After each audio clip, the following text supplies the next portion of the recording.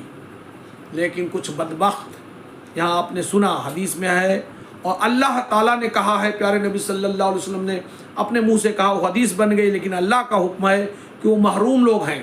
میں کہتا ہوں محروم نہیں، وہ بدقسمت لوگ ہیں، وہ بدقسمت لوگ ہیں، اللہ مجھے معاف فرمائے، وہ بدقسمت لوگ ہیں جن کو اللہ نے صحت دی ہو، تندرستی دی ہو، روزی دی ہو، وسعت دی ہو، ساری چیز مہیا ہو، لیکن صرف اور صرف مال کی محبت یا بے دینی کی وجہ سے، گمراہی کی وجہ سے حج نہ کرتے ہوں، وہ لوگ بدقسمت لوگ ہیں۔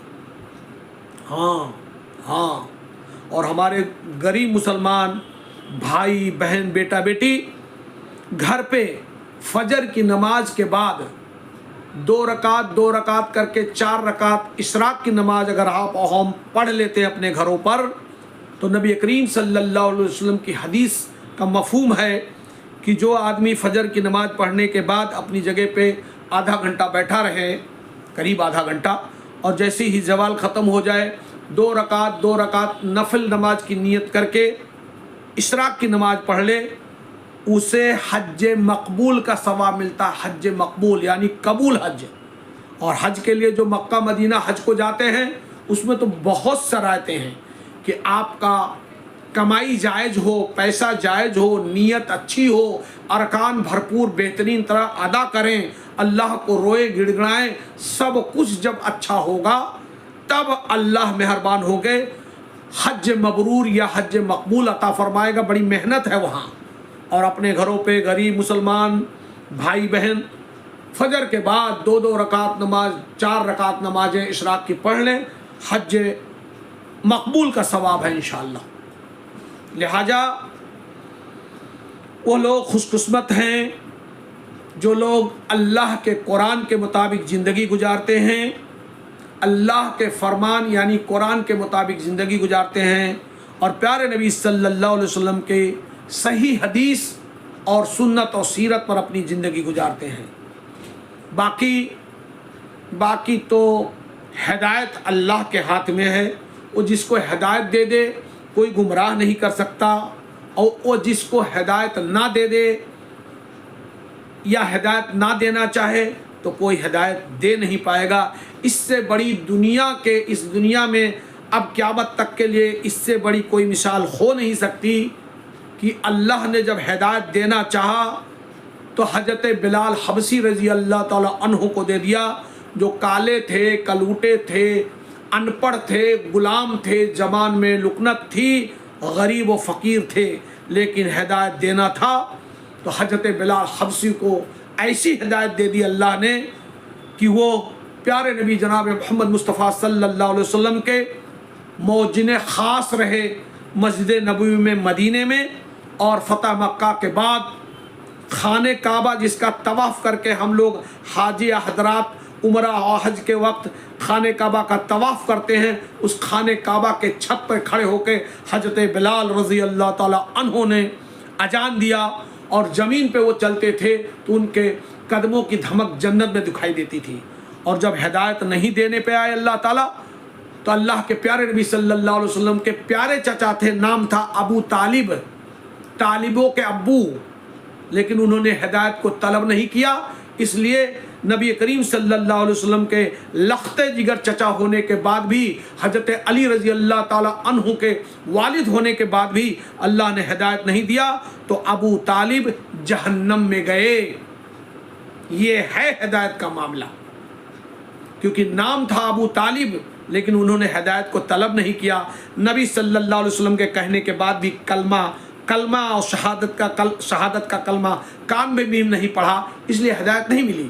اللہ سے دعا ہے اللہ تعالی ہم سب کو سچی پکی ہدایت دیں اور قرآن اور سنت کے مطابق زندگی جینے والا بنائیں اور مرنے کے بعد جنت الفردوس عطا فرمائیں۔ آمین آمین آمین یا رب العالمین۔